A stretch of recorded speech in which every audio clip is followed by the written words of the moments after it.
iyudo ka ng'ato dhi university oyudo kata mana C+, oyudo A, oluonge course ma somo koro nochako chande. Nyathini do bedo gi receipt, oda bedo gi retake, oda bedo gi defers. Mano momiyo ka ng'eny nyithindo mosaketo pachgi ni nyaka dhi university and they were not well prepared, they drop out. In janyuol itero nyathini iwinjo maber e kor gweng' ni an wuoda timo course ma kamae. To kare nyathini timo course moewo pache. Oewo pache VOJ. Otimo ni janyuol ong'ise no tim, koso timo ni en modwaro, koso timo ni course ma grade mare cha mo dictate. Kama koro gikore to ka grade mare mo dictate. Grade mowacho. Grade mowacho. Koro timo gima grade ne owacho ne no tim. To kamoro nyalo mara dhi nyime gi course no makawo higni 4 kata higni 6 to okonyal. An gi a very funny story. Nyoro Wednesday an gi parent moro mobiro officer. En gi nyathi moyudo B plane.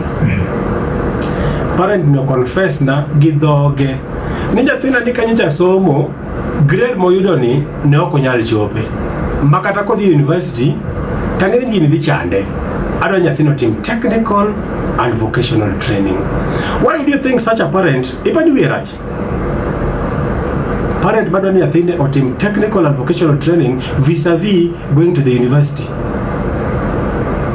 That paro mono wacho ni mano paro murem kuom parents and students ni nyaka dhi university kore kibed successful.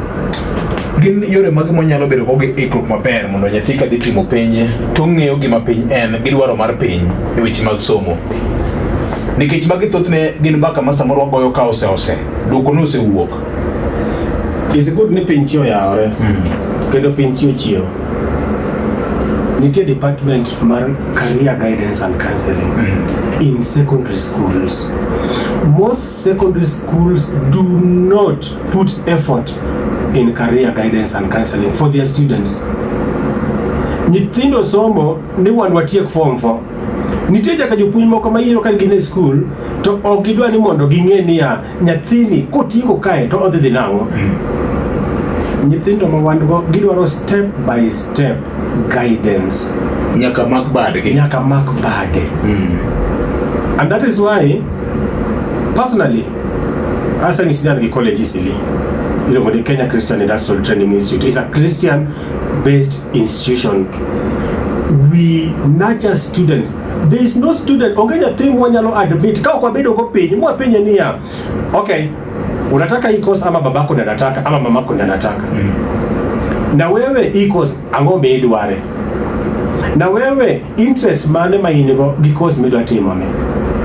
Na wewe course midwa timo ne only mi pesa kositimo course ni kosa. Piny masani what discourage nyithindo tematima kosa kaloka. Nyithindo nyaka bed focused. Nyaka ket maino gigi magidwa ni time nyalo kelo konyruok gi bed gi maino gigi madigano konyre. Mano kende ko bro konyo Kenya. Kenya kama koro gikeni. You know Kenya is moving from the high rate of unemployment to skilled labor.